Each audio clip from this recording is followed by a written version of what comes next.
السلام علیکم ورحمۃ اللہ۔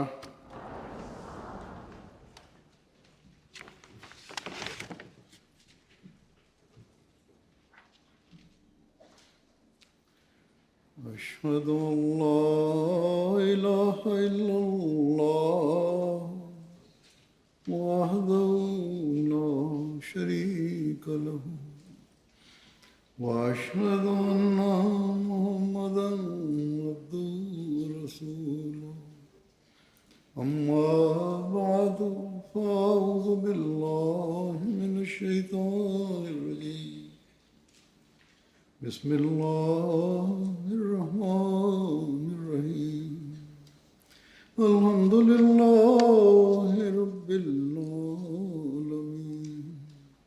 الرحمن الرحیم مالک یوم الدین إياك نعبد وإياك نستعين اهدنا الصراط المستقيم صراط الذين أنعمت عليهم غير المغضوب عليهم ولا الضالين۔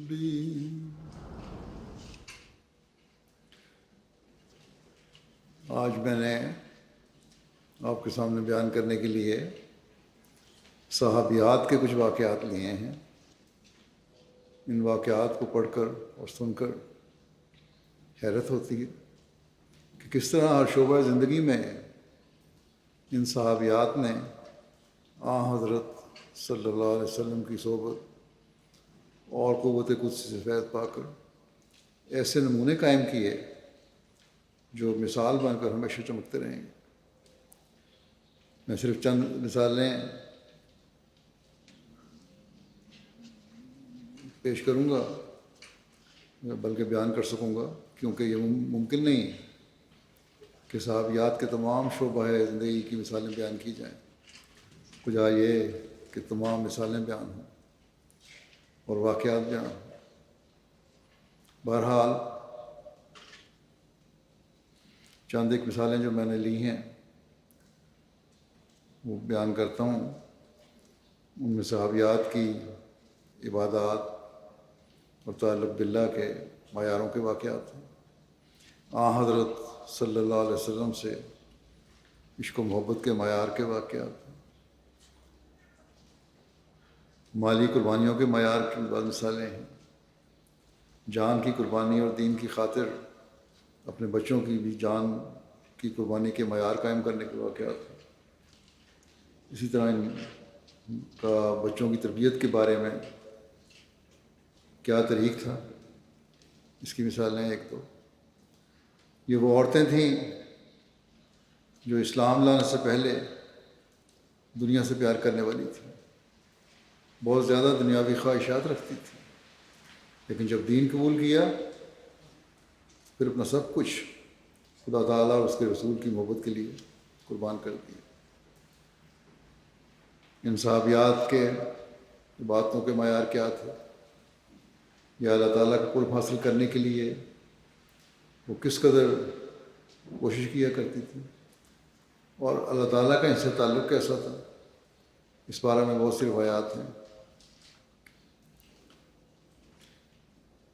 حضرت حمنا بنت جہش کے بارے میں روایت ہے کہ رسول اللہ صلی اللہ علیہ وسلم مسجد میں داخل ہوئے تو ایک رسی دو ستونوں کے درمیان بندھی ہوئی دیکھی۔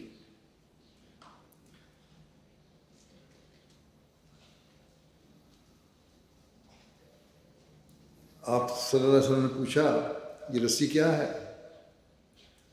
عرض کیا گیا یا رسول اللہ یہ حمنا بنت جہش کی ہے جو نماز ادا کرتی ہیں، جب تھک جاتی ہیں تو اس کے ذریعے سہارا لیتی ہیں۔ تو رسول اللہ صلی اللہ علیہ وسلم نے فرمایا اسے چاہیے کہ جتنی طاقت ہے اتنی نماز پڑھے، پھر جب تھک جائے تو بیٹھ جائے۔ ایک اور روایت میں ہے کہ آپ صلی اللہ علیہ وسلم نے پوچھا یہ کیا ہے، تو لوگوں نے کہا یہ زینب جو حضرت صلی اللہ علیہ وسلم کی زوجہ مطہرہ تھیں، کے لیے ہے وہ نماز پڑھتی ہیں، جب وہ تھک جاتی ہیں یا وقفہ کرتی ہیں تو اس کو پکڑ لیتی ہیں۔ آپ صلی اللہ علیہ وسلم نے فرمایا اسے کھول دو۔ پھر فرمایا چاہیے کہ تم میں سے جب کوئی حشاش پیشاش ہو تو نماز پڑھے، جب تھکاوٹ محسوس ہو یا وقفہ کرے تو بیٹھ جائے۔ تو اللہ تعالیٰ کی عبادت کرنے کے لیے ان کا شوق تھا، لیکن اسلام جو اعتدال کا حکم دیتا ہے، اس کے تحت حضرت صلی اللہ علیہ وسلم نے فرمایا کہ عبادت کے معیار ضرور حاصل کرنے چاہیے، لیکن اپنے آپ کو اتنی تکلیف میں نہ ڈالو کہ اپنے جسم کی تکالیف کا بھی خیال نہ ہو۔ اور دوسرا یہ کہ عبادت کے اعلیٰ معیار ضرور حاصل کرنے چاہیے، لیکن ساتھ یہ بھی خیال رہے کہ اس حد تک جاؤ جس میں باقاعدگی رہے۔ یہ نہیں کہ آج تو ساری رات لگا دی اور تو نفل پڑھتے رہے اور کل سوتے رہے اور فرض کا بھی خیال نہ رہا۔ اس باقاعدگی اور دوام کی ہدایت میں ایک روایت میں یوں ذکر ملتا ہے، حضرت عائشہ سے روایت ہے کہ رسول اللہ صلی اللہ علیہ وسلم میرے پاس تشریف لائے۔ میرے پاس ایک عورت تھی۔ آپ نے پوچھا یہ کون ہے؟ میں نے عرض کیا یہ عورت ساری رات سوتی نہیں، نماز پڑھتی رہتی ہے۔ حضور صلی اللہ علیہ وسلم نے فرمایا تمہیں چاہیے وہ کام کرو جس کی تم طاقت رکھتے ہو۔ خدا کی قسم اللہ تعالیٰ نہیں اکتاتا، لیکن تم اکتا جاؤ گے، اور اللہ کو سب سے پیارا دین وہ ہے جس پر اس کا بندہ دوام اختیار کرے، باقاعدگی رہے اس پر عمل کرنے کی۔ پھر ایک صحابیہ کی عبادت کے معیار کا ذکر کرتے ہوئے حضرت عبداللہ بن عباس اپنی والدہ کے بارے میں بیان فرماتے ہیں کہ میری والدہ کو روزے سے اس قدر محبت تھی کہ ہر پیر اور جمعرات کے دن روزہ رکھا کرتی تھی۔ پھر ایک روایت ہے ام المومنین حضرت میمونہ بنت حارث سے روایت ہے کہ ایک دفعہ رسول اللہ صلی اللہ علیہ وسلم مہاجرین کی ایک جماعت میں مال غنیمت تقسیم فرما رہے تھے۔ حضرت زینب بنت جہش نے کوئی بات کہی تو حضرت عمر نے ان کو ڈانٹ دیا، سختی سے بات کی۔ اس پر رسول اللہ صلی اللہ علیہ وسلم نے فرمایا اے عمر ان کو چھوڑ دو، وہ تو اواہ ہیں، یعنی جو خوف خدا اور محبت کی وجہ سے بہت اہم بھرتا ہو، یعنی یہ نہ ہو کہ تم اس کے آنکھ کے نیچے آ جاؤ۔ ایک آدمی نے پوچھا، یہ بھی ذکر ملتا ہے کہ کسی آدمی نے پوچھا کہ اواہ کیا ہوتا ہے؟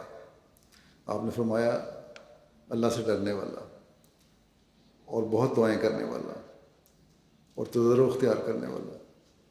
بس یہ وہ معیار تھے جو عورتوں نے بھی حاصل کیے، اور اللہ تعالیٰ نے کوئی تخصیص نہیں رکھی کہ یہ معیار صرف مردوں کو ملتے ہیں، عورت کو نہیں مل سکتے، بلکہ ایک عورت کی نیکی کے معیار کے بارے میں حضرت عمر رضی اللہ عنہ کو بھی حضرت صلی اللہ علیہ وسلم نے توجہ دلائی اور ان کی آس سے بچنے کی تلقین فرمائی۔ کتنے خوش قسمت ہیں ہم میں سے وہ جو یہ معیار حاصل کرنے کی کوشش کرنے والے ہوتے ہیں۔ پھر عشق رسول کی غیر معمولی مثالیں ہمیں تاریخ میں ملتی ہیں، جن کا اظہار خواتین سے ہوا۔ عبادات کو تو یہ معیار ہے کہ ان کو روکنا پڑتا ہے، عبادت میں میانہ روی اختیار کرو، یہ نہیں کہ توجہ دلائی جائے۔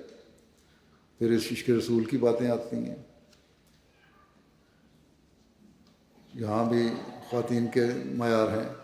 یہی وہ معیار تھا جس نے مردوں میں وہ جذبہ پیدا کیا جس سے وہ عشق رسول اور دین کی خاطر قربانی میں بڑھے۔ ایسے ہی ایک واقعہ کو حضرت مسلم موعود رضی اللہ عنہ نے اپنے انداز میں یوں بیان فرمایا ہے کہ احد کی جنگ میں جب رسول کریم صلی اللہ علیہ وسلم کے شہید ہونے کی خبر پھیل گئی اور جب کمزور اور بزدل لوگ میدان جنگ سے بھاگ کر مدینہ کی طرف آ رہے تھے، مدینہ کی عورتیں احد کے میدان کی طرف دیوانہ وار دوڑی جاتی تھیں، اور بعض عورتیں تو میدان جنگ تک جا پہنچیں۔ ایک عورت کے متعلق آتا ہے کہ جب وہ میدان جنگ میں پہنچیں تو انہوں نے ایک مسلمان سے رسول کریم صلی اللہ علیہ وسلم کی خیریت کے متعلق پوچھا۔ اس شخص نے جواب دیا کہ بی بی تمہارا باپ مارا گیا۔ اس نے کہا میں تم سے اپنے باپ کے متعلق نہیں پوچھ رہی، میں تو رسول کریم صلی اللہ علیہ وسلم کے متعلق پوچھ رہی ہوں۔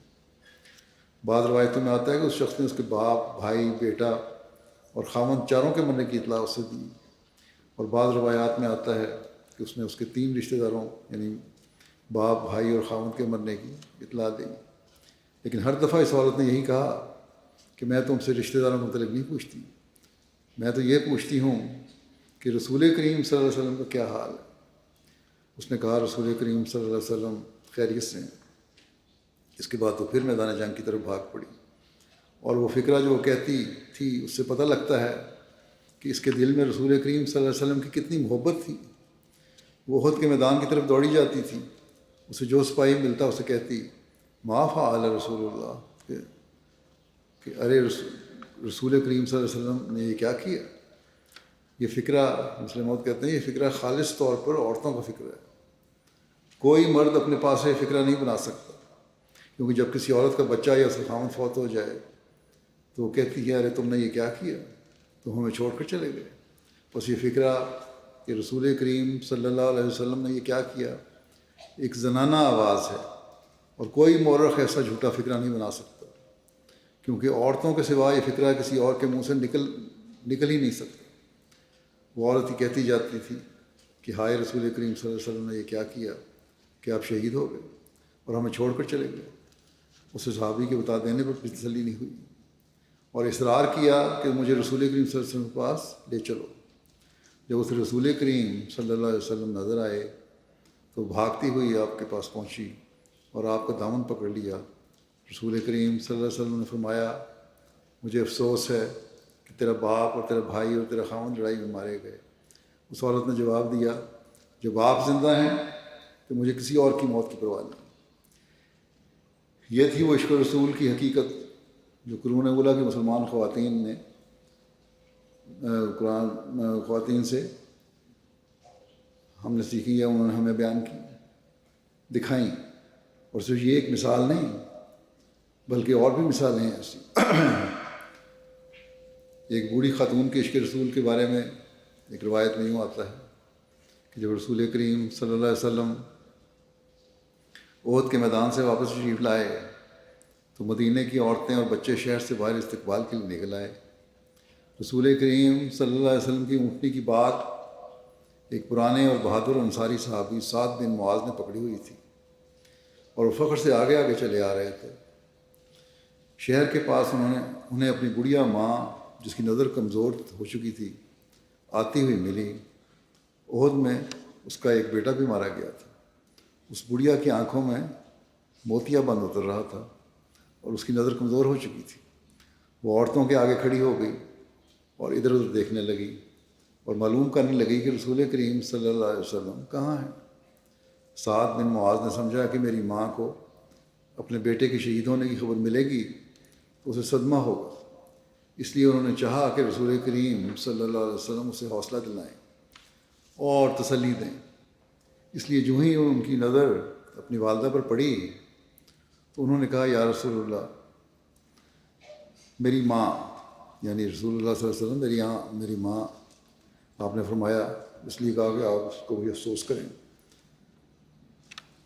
آپ نے اسے دیکھ کر فرمایا ماں کو بی بی بڑا افسوس ہے کہ تیرا ایک لڑکا اس جنگ میں شہید ہو گیا۔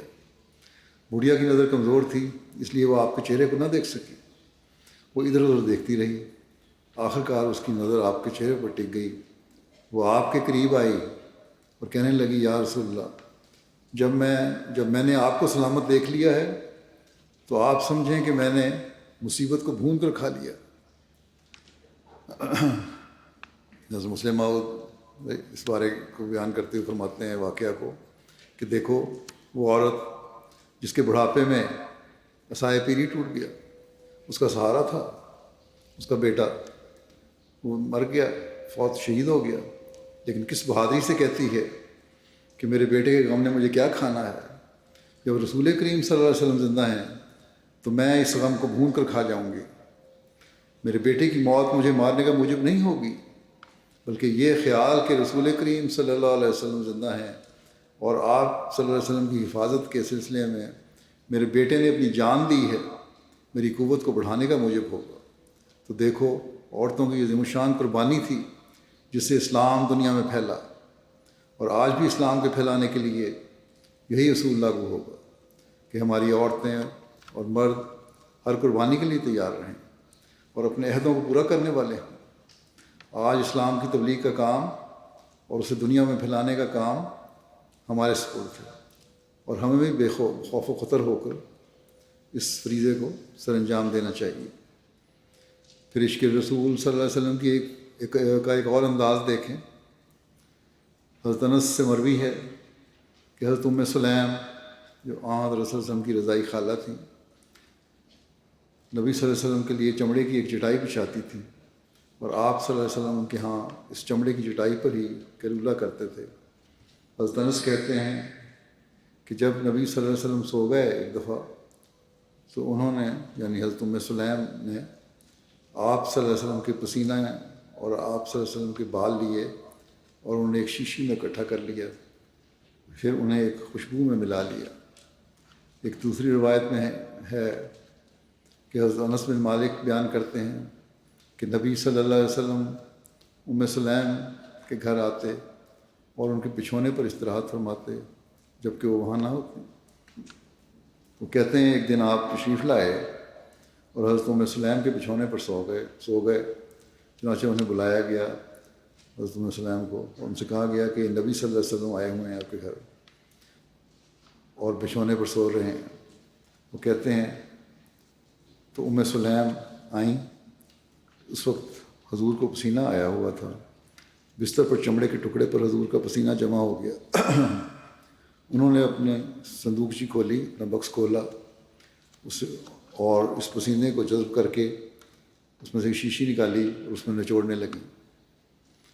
نبی صلی اللہ علیہ وسلم چونکے اور فرمایا اے ام سلیم تم کیا کر رہی ہو؟ انہوں نے عرض کیا یا رسول اللہ ہم اس پسینہ سے اپنے بچوں کے لیے برکت حاصل کرنا چاہتے ہیں۔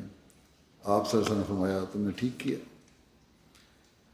صحابیات کس حد تک حضرت صلی اللہ علیہ وسلم کی باتوں پر عمل کرنے کی کوشش کرتی تھیں، چاہے وہ ذاتی معاملات ہوں۔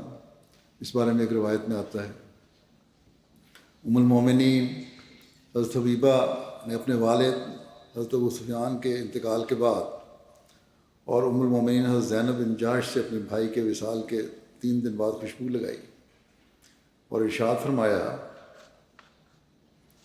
خدا کی قسم مجھے اس کی ضرورت نہ تھی،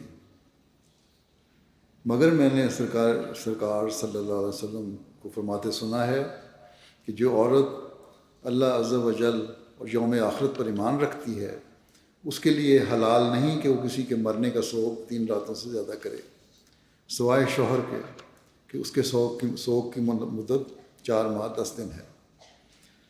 اور زینب بنت ابی سلمہ کہتی ہیں کہ میں حضرت ام حبیبہ کے پاس گئی جب ان کے والد ابو سفیان کا انتقال ہوا، بس انہوں نے خوشبودار چیز منگوائی جس میں زردی تھی یا کچھ اور اس میں سے خلوب یا کچھ اور اس میں سے کچھ ایک لڑکی کو لگائی اور پھر اپنے رخسار پر ملی، سنگھار کیا۔ اس کے بعد فرمایا واللہ مجھے خوشبو کی ضرورت نہیں ہے، مگر میں نے رسول اللہ صلی اللہ علیہ وسلم کو فرماتے ہوئے سنا ہے کہ جو عورت اللہ پر اور آخری دن پر ایمان رکھتی ہو اس کے لیے جائز نہیں کہ وہ کسی میت پر 3 راتوں سے زیادہ بناؤ سنگھار سے رکے سوائے اپنے شوہر کے کہ 4 مہینے اور 10 دن اس کا لیے اس نے اپنے آپ کو روکے رکھنا۔ حضرت صلی اللہ علیہ وسلم کی کامل اطاعت کے بارے میں ایک صحابیہ کے واقعہ کا یوں ذکر ملتا ہے۔ حضرت فاطمہ بنت قیس جو پہلے ہجرت کرنے والی عورتوں میں سے تھیں، انہوں نے کہا مجھے عبد الرحمن بن عوف رضی اللہ عنہ نے رسول اللہ صلی اللہ علیہ وسلم کے صحابہ کی ایک جماعت کے ساتھ آ کر شادی کا پیغام دیا، اور رسول اللہ صلی اللہ علیہ وسلم نے بھی مجھے اپنے غلام اسامہ بن زید رضی اللہ تعالیٰ عنہما سے شادی کے لیے پیغام دیا، اور میں نے سن رکھا تھا کہ رسول اللہ صلی اللہ علیہ وسلم نے فرمایا ہے جو کوئی مجھ سے محبت رکھتا ہے اسے اسامہ سے بھی محبت رکھنی چاہیے۔ چنانچہ جب رسول اللہ صلی اللہ علیہ وسلم نے مجھ سے اس سلسلے میں گفتگو کی تو میں نے کہا میں اپنا معاملہ آپ کو سونپتی ہوں، آپ جس سے چاہیں میری شادی کر دیں۔ پھر ایک نوجوان لڑکی کے عشق رسول اور کامل اطاعت کا واقعہ سنیں۔ ایک روایت میں آتا ہے، ابو برزہ اسلمی سے مروی ہے کہ نبی کریم صلی اللہ علیہ وسلم نے ایک انصاری آدمی سے کہا اپنی بیٹی مجھے دے دو۔ اس نے کہا زہ نصیب یا رسول اللہ بہت بہتر ہے۔ نبی کریم صلی اللہ علیہ وسلم نے فرمایا میں اپنی ذات کے لیے اس کا مطالبہ نہیں کر رہا، تو اپنے لیے رشتہ نہیں مانگ رہا۔ اس نے پوچھا یا رسول اللہ پھر کس کے لیے؟ حضور صلی اللہ علیہ وسلم نے فرمایا جلیبیب کے لیے، یہ سیاہ فام غلام تھے مسلمان۔ اس انصاری نے کہا یا رسول اللہ میں لڑکی کی ماں سے مشورہ کر لوں؟ چنانچہ وہ اس کی ماں کے پاس آیا اور کہا رسول اللہ صلی اللہ علیہ وسلم نے تمہاری بیٹی کے لیے نکاح کا پیغام بھیجا ہے۔ اس کی بیوی نے کہا بہت خوب، بڑی اچھی بات ہے، اور کیا چاہیے؟ اس انصاری نے وضاحت کی کہ آپ صلی اللہ علیہ وسلم نے اپنے لیے نکاح کا پیغام نہیں دیا، بلکہ آپ صلی اللہ علیہ وسلم نے جلیبیب کے لیے پیغام دیا ہے۔ اس نے کہا کیا جلیبیب کے لیے؟ وہ غلام؟ ہرگز نہیں، بخدا میں کسی صورت میں اس کے ساتھ اپنی بیٹی کی شادی نہیں کروں گی۔ جب وہ انصاری نبی کریم صلی اللہ علیہ وسلم کو بتانے کے لیے جانے لگا جو اس لڑکی کی ماں نے کہا تھا اس کے بارے میں کہ اس نے انکار کر دیا، تو اس لڑکی نے کہا، وہ لڑکی آ گئی، اس نے کہا تمہارے پاس میرے لیے کس نے نکاح کا پیغام بھیجا؟ اس کی ماں نے سارا واقعہ بیان کیا۔ تو اس لڑکی نے کہا کیا آپ لوگ نبی کریم صلی اللہ علیہ وسلم کی بات کو رد کریں گے؟ ایسا ہرگز نہیں ہو سکتا، آپ میرا نکاح وہاں کریں جہاں رسول کریم صلی اللہ علیہ وسلم نے فرمایا، خدا تعالیٰ مجھے کبھی ضائع نہیں کرے گا۔ چنانچہ اس کا باپ نبی صلی اللہ علیہ وسلم کی خدمت میں حاضر ہوا اور کہنے لگا کہ اگر آپ اس رشتے سے راضی ہیں تو ہم بھی راضی ہیں۔ آپ صلی اللہ علیہ وسلم نے اس کا نکاح جلیبیب سے کر دیا۔ روایات میں آتا ہے کہ جنگ احد میں ان کے یہ خاموش شہید ہو گئے، تو ان کی اس بیوہ کے لیے حضرت صلی اللہ علیہ وسلم نے خیر و برکت کی دعا کی، اور اس دعا کی برکت سے تھی کہ مدینہ کی مالدار بیواؤں میں ان کا شمار ہوتا تھا۔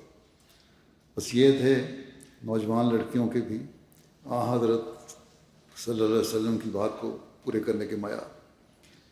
پھر مالی قربانی کے بعض واقعات ہیں۔ سب سے پہلے تو حضرت ختیجہ کا ذکر آتا ہے جنہوں نے اپنا سب کچھ حضرت صلی اللہ علیہ وسلم کے لیے قربان کر دیا، تمام مال آپ کو دے دیا، اپنے غلام دے دیے، اور آپ صلی اللہ علیہ وسلم کے دل میں بھی حضرت ختیجہ کی کس قدر عزت تھی اس بارے میں حضرت عائشہ رضی اللہ عنہا بیان کرتی ہیں کہ کبھی ایسا نہیں ہوا کہ رسول اللہ صلی اللہ علیہ وسلم گھر سے باہر تشریف لے کر گئے ہوں اور حضرت ختیجہ کا ذکر نہ فرمایا اور اس کی تعریف نہ بیان فرمائی ہو۔ ایک روز جب آپ صلی اللہ علیہ وسلم نے ان کا ذکر کیا تو مجھے غیرت محسوس ہوئی، اور میں نے کہا وہ ایک بڑھیا ہی تھی، اللہ نے آپ کو اس سے بہتر بدل عطا فرمایا، اور بہت سی بیویاں آپ کی۔ اس پر حضرت صلی اللہ علیہ وسلم بہت ناراض ہوئے۔ آپ نے فرمایا نہیں، اللہ کی قسم اللہ نے مجھے اس سے بہتر بدل نہیں عطا فرمایا۔ وہ ایمان لائی جب لوگوں نے انکار کیا، اور اس نے میری تصدیق کی جب لوگوں نے میری تکذیب کی، اور اپنے مال سے میری مدد کی جب لوگوں نے اپنا مال مجھ سے روکے رکھا، اور اللہ نے مجھ سے اولاد عطا فرمائی، مجھے اس سے اولاد عطا فرمائی جبکہ دوسری عورتوں سے نہ دی۔ حضرت عائشہ بیان کرتی ہیں کہ میں نے اپنے دل میں کہا کہ آئندہ میں کبھی ان کے بارے میں کوئی بری بات نہیں کہوں گی۔ حضرت مسلمہ بیان فرماتے ہیں حضرت ختیجہ کے بارے میں کہ حضرت ختیجہ تاریخ سے واقعات سے لے کے کہ حضرت ختیجہ جب ایمان لائیں تو ان کو کیا معلوم تھا کہ اس ایمان کے نتیجے میں اللہ تعالیٰ نے ان کے لیے کیا کچھ برکات مقدر کر رکھی ہیں۔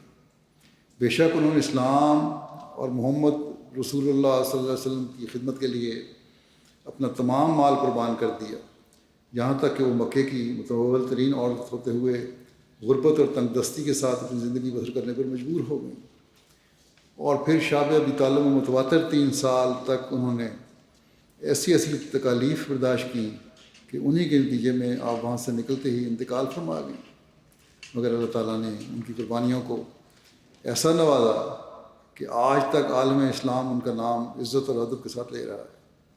اور پھر اللہ تعالیٰ نے رسول کریم صلی اللہ علیہ وسلم کے دل میں ان کی ایسی محبت ڈالی کہ جنگ بدر میں جب رسول کریم صلی اللہ علیہ وسلم کے داماد ابو العاص جو ابھی تک اسلام میں داخل نہیں ہوئے تھے قید ہو کر آئے، تو آپ صلی اللہ علیہ وسلم کی صاحبزادی حضرت زینب نے جو ابھی مکے میں ہی تھیں ان کے فدیہ کے طور پر اپنے گلے کا ہار اتار کر بھیج دیا۔ یہ وہ ہار تھا جو حضرت ختیجہ نے اپنی بیٹی کو جہیز میں دیا تھا۔ رسول کریم صلی اللہ علیہ وسلم نے اس ہار کو دیکھا تو آپ کے کو حضرت ختیجہ یاد آ گئیں اور آپ کی آنکھوں میں آنسو ڈبڈبا آئے۔ پھر آپ صلی اللہ علیہ وسلم صحابہ سے فرمایا، اگر تم چاہو تو ختیجہ کی یہ یادگار ان کی بیٹی کے پاس محفوظ رہے، یعنی واپس کر دو۔ حضرت صلی اللہ علیہ وسلم نے حضرت ختیجہ کی قربانی کو ہمیشہ یاد رکھا۔ حضرت عائشہ رضی اللہ عنہا خود بھی مالی قربانی میں کم نہیں تھیں، ان کے بارے میں بہت سی روایات ملتی ہیں۔ جہاں جو ذکر ملتا ہے حضرت عائشہ کا ایک سب سے نمایاں وصف جود و سخا تھا۔ حضرت عبداللہ بن زبیر فرمایا کرتے تھے کہ میں نے ان سے زیادہ سخی کسی کو نہیں دیکھا۔ ایک مرتبہ حضرت امیر معاویہ نے ان کی خدمت میں 1,00,000 درہم بھیجے تو شام ہوتے ہوتے سب خیرات کر دیے اور اپنے لیے کچھ نہ رکھا۔ اتفاق سے اس دن روزہ رکھا تھا۔ لونڈی نے عرض کی کہ افطار کے لیے کچھ نہیں ہے۔ فرمایا پہلے سے کیوں نہیں یاد کرایا؟ پھر ازواج مطہرات کی مالی قربانیوں کے بارے میں ایک روایت یوں ملتی ہے، حضرت عائشہ نے بیان فرمایا کہ نبی کریم صلی اللہ علیہ وسلم کی بعض ازواج مطہرات نے نبی صلی اللہ علیہ وسلم کی خدمت میں عرض کیا کہ ہم میں سے کون سب سے جلدی آپ سے ملنے والی ہے؟ آپ نے فرمایا تم میں سب سے لمبے ہاتھ والی۔ تو انہوں نے سرکنڈا لیا، ایک سوٹی لی اور اس کو ماپنے لگی۔ بس حضرت سودا ان میں سب سے زیادہ لمبے ہاتھ والی تھی۔ بس ہمیں بعد میں معلوم ہوا کہ ان کی ہاتھ کی لمبائی سے مراد صدقہ تھا، اور وہ حضرت زینب تھیں جو ہم میں سے سب سے جلد آپ سے ملنے والی تھیں، اور وہ بہت زیادہ صدقہ دیا کرتی تھی۔ غزوہ تبوک میں صحابیات کی مالی قربانی کا ذکر یوں بیان ہوا ہے، عورتوں نے اپنی حیثیت سے بڑھ کر مدد کی۔ ام سنان اسلمیہ کہتی ہیں میں نے حضرت عائشہ کے گھر میں رسول اللہ صلی اللہ علیہ وسلم کے سامنے ایک کپڑا بچھا ہوا دیکھا جس میں خوشبو، بازو بند، کنگن، کانٹے اور انگوٹھیاں تھیں اور پازیب بھی تھیں۔ یہ سب عورتوں نے مسلمانوں کے جہاد کے لیے دی تھی۔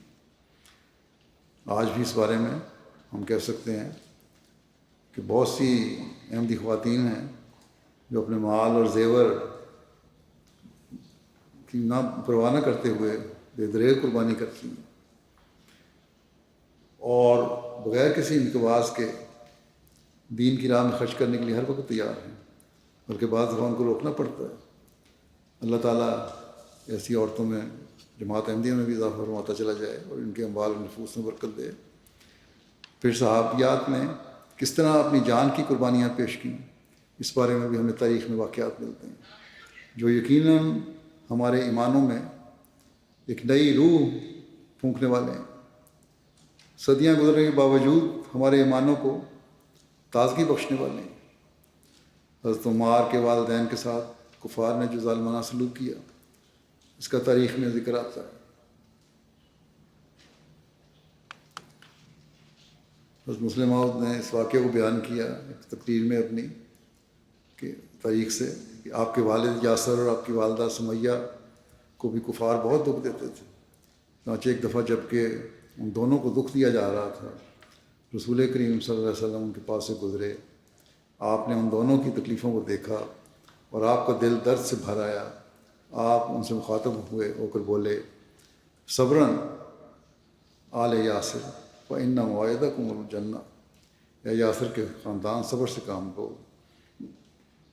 خدا نے تمہارے لیے جنت تیار کر چھوڑی ہے، اور یہ پیشگوئی تھوڑے ہی دنوں میں پوری ہو گئی، کیونکہ یاسر مار کھاتے کھاتے مر گئے، مگر اس پر بھی کفار کو صبر نہ آیا، اور انہوں نے ان کی بڑھیا بیوی سمیہ پر ظلم جاری رکھا۔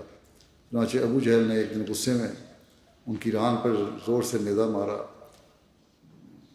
سمیہ کے، جو ران کو چیرتا ہوا ان کے پیٹ میں گھس گیا، اور تڑپتے ہوئے انہوں نے جان دے دی۔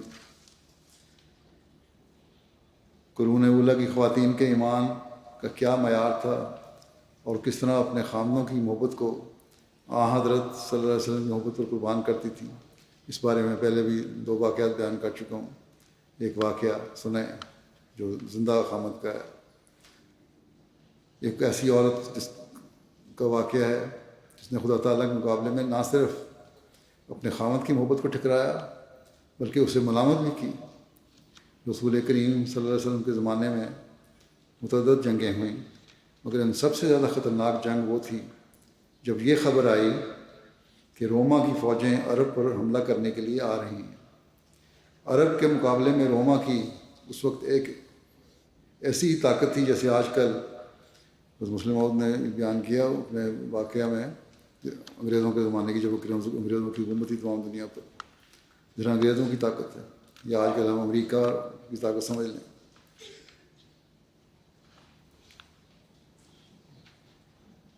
یعنی اتنی بڑی طاقت تھی کہ جو کسی 10-12 لاکھ کی آبادی کے مقابلے پر حملہ کر دے، بہت بڑی طاقت چھوٹی طاقت کو حملہ کر دے۔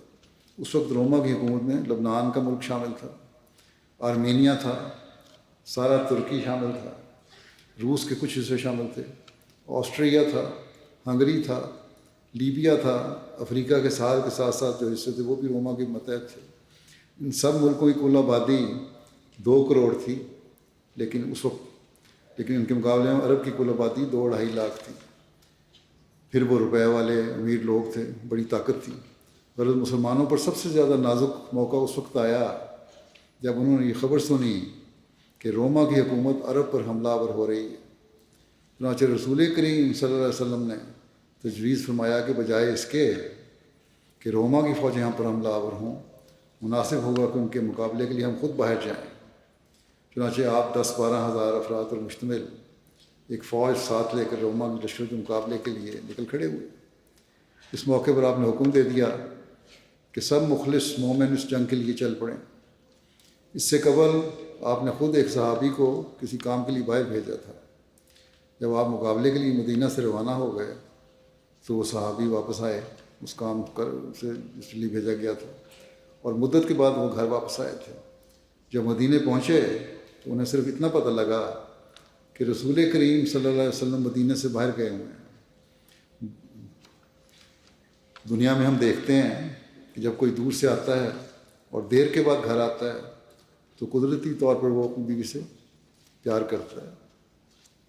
وہ صحابی بھی گھر آئے اور چاہا کہ بیوی سے پیار کریں، مگر اس نے پرے ہٹا کر کہا کہ تجھے شرم نہیں آتی کہ رسول کریم صلی اللہ علیہ وسلم تو جنگ کے لیے باہر گئے ہوئے ہیں اور تجھے بیوی سے پیار سوچ رہا ہے۔ اس کا اس صحابی پہ اتنا اثر ہوا کہ وہ اسی وقت گھوڑے پر سوار ہو کر جنگ کے لیے باہر چلے گئے۔ اب یہ خدا کی محبت اور اس کے خاوند کی محبت کا مقابلہ تھا، یہ نہیں کہ اس صحابیہ کو اپنے خاوند سے محبت نہیں تھی، بلکہ جب یہ سوال آ گیا کہ رسول کریم صلی اللہ علیہ وسلم تکلیف میں ہیں اور ان کا خاوند آرام میں ہے تو وہ برداشت نہ کر سکے۔ بس انہوں نے اپنے خاوند کو بھیجا کہ اس وقت حضرت صلی اللہ علیہ وسلم کو اور اسلام کو تمہاری جان کی ضرورت ہے، جاؤ اور اپنی جان قربان کرو۔ پھر دین کی خاطر ایک عورت اپنی جان قربان کرنے کے لیے کس طرح بے خوفی کا مظاہرہ کرتی ہے، اس بارے میں ذکر آیا ہے۔ حضرت ام شریک جب اسلام قبول کیا تو مشرک رشتہ داروں نے ان کو ان کے گھر سے پکڑ لیا اور ان کو ایک بدترین مست اور شریر اونٹ پر سوار کر دیا، اور ان کو شہد کے ساتھ روٹی دیتے رہے اور پینے کے لیے پانی کا ایک قطرہ بھی نہیں دیتے تھے، اور انہیں سخت دھوپ میں کھڑا کر دیتے تھے جس سے ان کے ہوش و حواس جاتے رہتے۔ انہوں نے 3 دن تک یہی سلوک روا رکھا اور پھر کہنے لگے جس دین پر تم قائم ہو اس کو چھوڑ دو۔ حضرت ام شریک کہتی ہیں کہ میں ان کی بات نہ سمجھ سکی۔ ہاں چند کلمے سن لیے، پھر مجھے انگلی سے آسمان کی طرف اشارہ کر کے بتایا گیا کہ توحید کو چھوڑ دو۔ فرماتی ہیں میں نے کہا اللہ کی قسم میں توحید پر قائم ہوں چاہے مر جاؤں۔ پھر تکالیف برداشت کرنے اور ساتھ ہی اللہ تعالیٰ پر توکل اور کامل ایمان کا ایک واقعہ یوں ملتا ہے۔ بس زنیرہ رومی اسلام میں سبقت لے جانے والی خواتین میں سے تھیں۔ انہوں نے اسلام کے آغاز میں ہی اسلام قبول کر لیا تھا۔ مشرکین آپ کو اذیتیں دیتے تھے۔ کہا جاتا ہے کہ آپ بنو مخزوم کی لونڈی تھیں اور ابو جہل آپ کو اذیت دیا کرتا تھا، اور کہا جاتا ہے کہ جب بنو عبدالدار کی لونڈی تھیں یا عبدالدار کی لونڈی تھیں، بہرحال لونڈی تھیں، جب انہوں نے اسلام قبول کیا تو ان کی بینائی چلی گئی۔ اس پر مشرکین نے کہا لات اور عزا، یہ دو بت ہیں بڑے مشرکوں کے تھے اس زمانے میں، نے ان دونوں کے انکار کی وجہ سے زنیرہ کو اندھا کر دیا۔ اس پر حضرت زنیرہ نے کہا لات اور عزا تو یہ بھی نہیں جانتے کہ ان دونوں کی عبادت کون کرتا ہے، یہ بت ہیں، انہوں نے کیا کرنا ہے مجھے، یہ تو آسمان سے ہے، یعنی خدا کی منشا ہے، بیماری ہے آئی ہے مجھ پہ، اور میرا رب میری بینائی لوٹانے پر قادر ہے۔ اس بات کا بھی اظہار کیا کہ اللہ تعالیٰ قادر ہے، اس نے بینائی لی ہے تو لوٹا بھی سکتا، میری نظر ٹھیک کر سکتا ہے بغیر کسی علاج کے۔ لکھا ہے کہ اگلے دن انہوں نے اس حالت میں صبح کی کہ اللہ تعالیٰ نے آپ کی بینائی لوٹا دی تھی، نظر آنے لگ گیا۔ صبح اٹھیں تو آنکھیں بالکل صاف تھیں، ٹھیک تھیں۔ اس پر قریش نے کہا کہ یہ تو محمد صلی اللہ علیہ وسلم کے جادو کی وجہ سے ہوا ہے کہ رات کو اس نے جادو کر دیا کوئی تو تمہاری نظر واپس آ گئی۔ جب حضرت ابوبکر، لیکن وہ مانے نہیں، انہوں نے کہا نہیں یہ اللہ تعالیٰ کا فضل ہوا ہے مجھ پر۔ بہرحال حضرت ابوبکر نے ان تکالیف دیکھی جو ان کو پہنچائی جاتی تھی تو آپ نے ان کو خرید لیا اور حضرت ابوبکر ان کو خریدا اور آزاد کروا دیا۔ یہ تھیں وہ خواتین جنہوں نے توحید کے قیام اور اپنے ایمان کی حفاظت کے لیے اپنے عہد کو پورا کیا۔ اسی طرح ایمان پر قائم رہنے اور جان کی قربانی کے لیے تیار رہنے کا ایک واقعہ یوں ملتا ہے۔ حضرت ابوبکر رضی اللہ عنہ ایک دفعہ بنو معمر کے ایک لونڈی کے پاس سے گزرے۔ وہ لونڈی مسلمان تھی، عمر بن خطاب اس کو ایذا دے رہے تھے تاکہ وہ اسلام کو چھوڑ دے۔ حضرت عمر ان دنوں ابھی مشرک ہی تھے، اسلام نہیں لائے تھے، اور وہ انہیں مارا کرتے تھے اس لونڈی کو، یہاں تک کہ جب وہ تھک جاتے تو کہتے کہ میں تمہیں بتاتا ہوں کہ میں نے تمہیں صرف تھکاوٹ کی وجہ سے چھوڑا۔ اتنا مارتے تھے کہ حضرت عمر تھک جاتے تھے، لیکن انہوں نے کبھی اسلام سے انکار نہیں کیا۔ اس پر وہ کہتی ہیں اللہ تمہارے ساتھ بھی اسی طرح کرے گا۔ پھر حضرت ابوبکر نے اسے بھی خرید کر آزاد کر دیا تھا۔ پھر ایک عورت کے اپنے بیٹوں کو دین کی خاطر جان قربان کرنے کے لیے بھیجنے کا واقعے کا ذکر یوں ملتا ہے۔ حضرت عمر کے زمانے میں جب عراق میں قادسیہ کے مقام پر جنگ جاری تھی تو کسریٰ میدان جنگ میں ہاتھی لایا۔ اونٹ ہاتھی سے ڈرتا ہے، اس لیے وہ انہیں دیکھ کر بھاگتے تھے، اور اس طرح مسلمانوں کو بہت نقصان ہوا اور بہت سے مسلمان مارے گئے۔ آخر ایک دن مسلمانوں نے فیصلہ کیا کہ خواہ کچھ ہو آج ہم میدان سے ہٹیں گے نہیں جب تک دشمن کو شکست نہ دے لیں۔ ایک عورت حضرت خنسا اپنے 4 بیٹوں کو لے کر میدان جنگ میں آئیں اور ان کو مخاطب کر کے کہنے لگیں کہ پیارے بیٹوں، تمہارے باپ نے اپنی زندگی میں ساری جائیداد تباہ کر دی، اور جب تمہارا باپ مرا تو اس نے کوئی جائیداد نہیں چھوڑی۔ میں اس وقت جوان تھی، تمہارے باپ کی کوئی جائیداد نہیں تھی، کوئی سکھ نہیں دیا اس نے مجھے زندگی میں۔ پھر اپنی زندگی میں اس نے میرے ساتھ کوئی حسن سلوک بھی نہیں کیا تھا، اور اگر عرب کے رسم و رواج کے مطابق میں بدکار ہو جاتی تو کوئی اعتراض کی بات بھی نہیں تھی، مگر میں نے اپنی تمام عمر نیکی سے گزاری۔ اب کل فیصلہ کن جنگ ہونے والی ہے، اپنے بٹوں کا کہ اب جنگ ہونے والی ہے، اور یہ مسلمانوں نے فیصلہ کیا ہے کہ یا موت یا جیت۔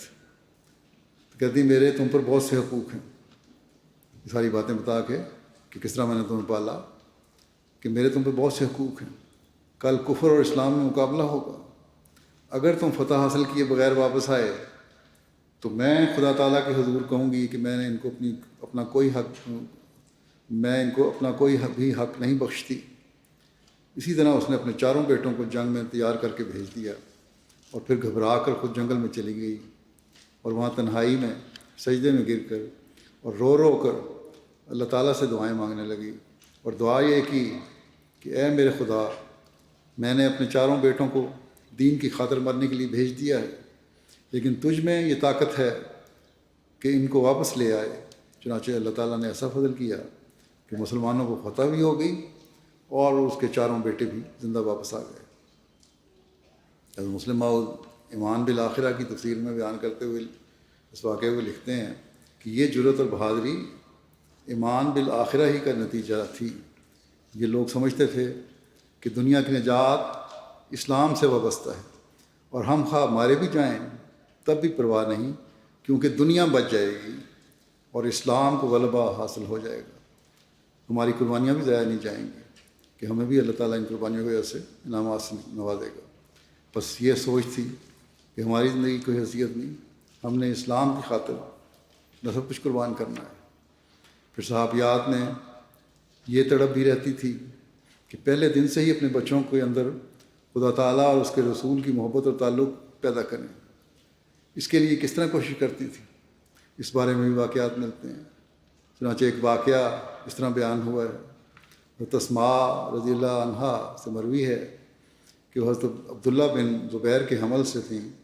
وہ کہتی تھیں کہ میں مکے سے نکلی اور میں نے حمل کی مدت پوری کر چکی تھی، چنانچہ میں مدینے پہنچی اور کباء میں اتری، اور کباء میں نے اس کو جنا، یعنی اس بیٹے کو۔ پھر میں نے اس کو لے کر نبی کریم صلی اللہ علیہ وسلم کے پاس آئی اور میں نے اسے آپ کی گود میں رکھ دیا۔ آپ صلی اللہ علیہ وسلم نے ایک کھجور منگوائی اور اس کو چبایا، پھر اس کے منہ میں ڈالی، اور جو پہلی چیز اس کے پیٹ میں داخل ہوئی وہ رسول اللہ صلی اللہ علیہ وسلم کا لعاب تھا۔ پھر اس کو کھجور کے ذریعے گھٹی دی گئی۔ پھر آپ نے اس کے لیے دعا کی اور اس کے لیے برکت چاہی، اور وہ عبداللہ بن زبیر پہلا بچہ تھا جو ہجرت کے بعد اسلام میں پیدا ہوا۔ بچپن میں کس طرح تربیت کیا کرتی تھی، اس بارے میں روایت میں آتا ہے۔ اور ثابت کہتے ہیں، انس نے بیان کیا کہ رسول اللہ صلی اللہ علیہ وسلم میرے پاس تشریف لائے، میں بچوں کے ساتھ کھیل رہا تھا۔ حضرت انس کہتے ہیں کہ آپ نے ہمیں سلام کیا، رسول اللہ صلی اللہ علیہ وسلم نے سلام کیا، پھر مجھے کسی کام کے لیے بھیجا، بلایا مجھے اور بڑی رازداری سے کام بتایا اور اس کے لیے بھیجا۔ کہتے ہیں میں گھر کچھ تاخیر سے گیا، لیٹ ہو گیا گھر جانے میں۔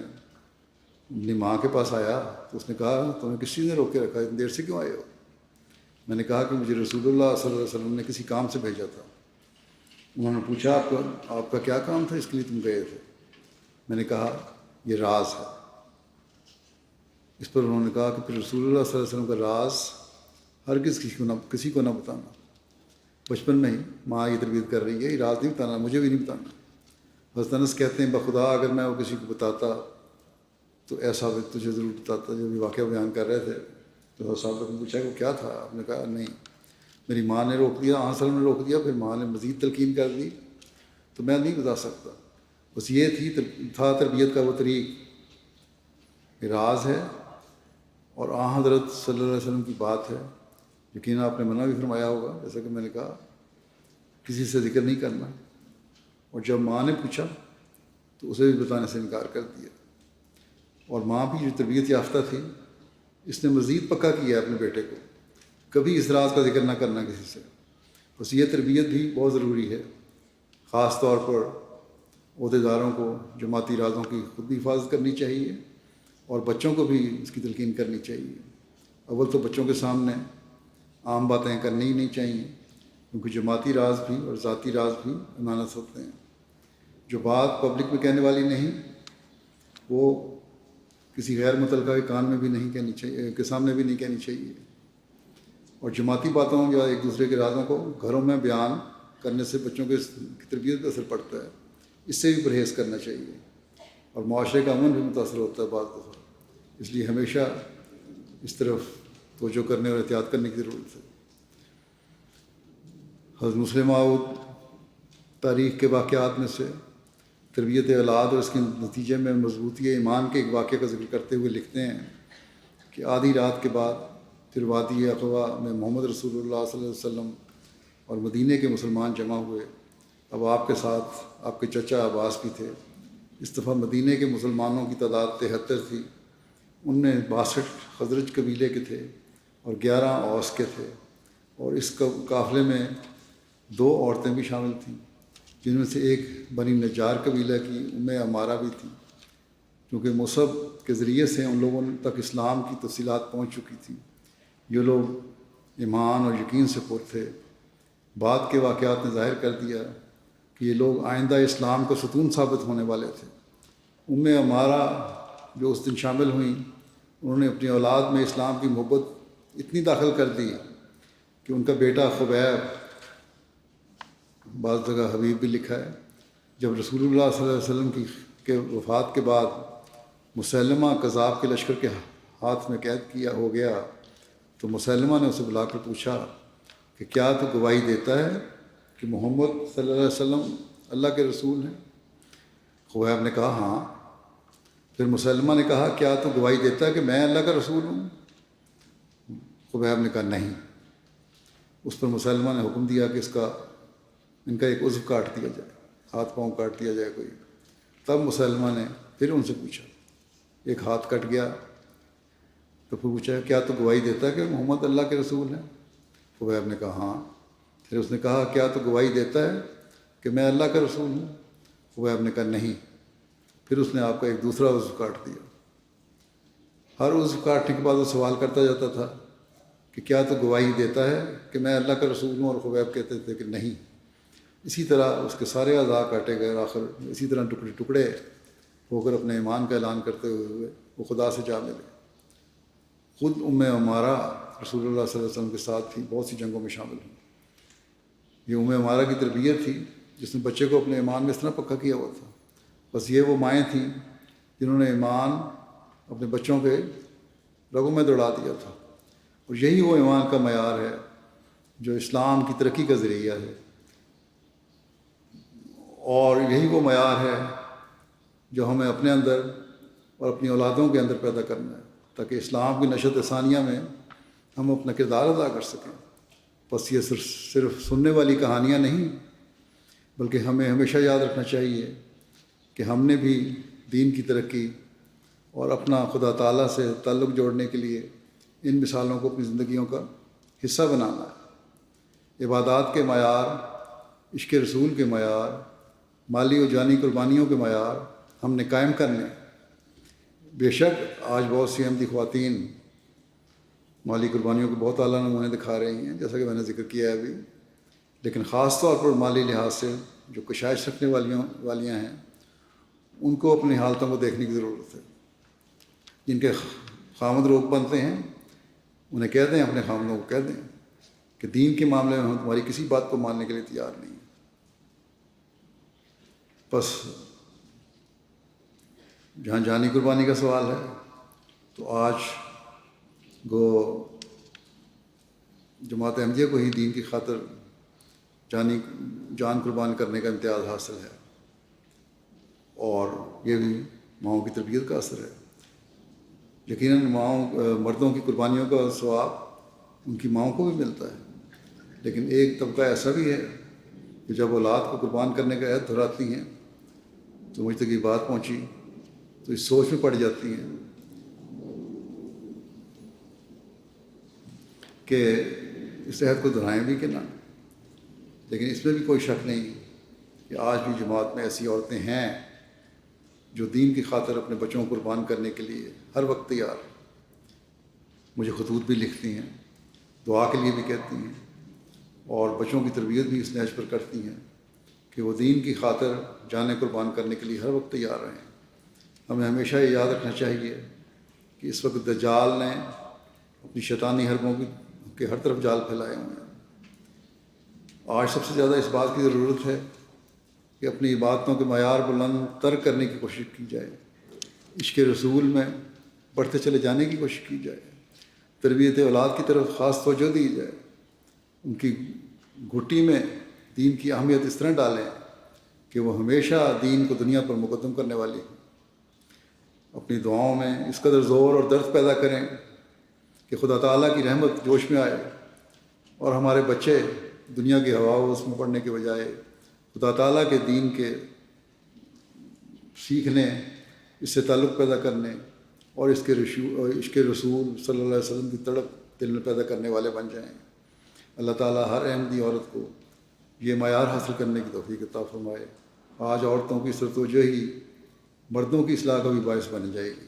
اللہ کرے کہ سب عورتیں اور مرد اور بچے اور بوڑھے مل کر وہ احمدی معاشرہ پیدا کرنے والے بن جائیں جو صحیح اسلامی معاشرہ ہے، اور جس کے قائم کرنے کے لیے اس زمانے میں اللہ تعالیٰ نے حضرت مسیح موعود علیہ الصلوۃ والسلام کو بھیجا تھا۔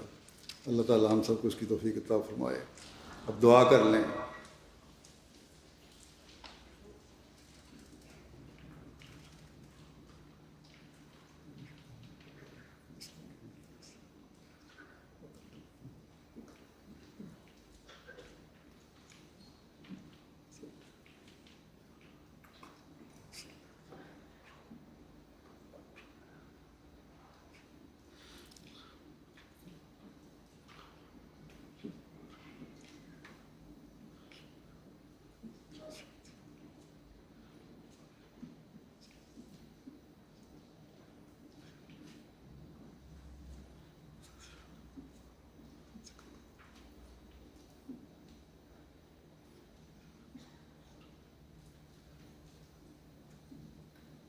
آمین۔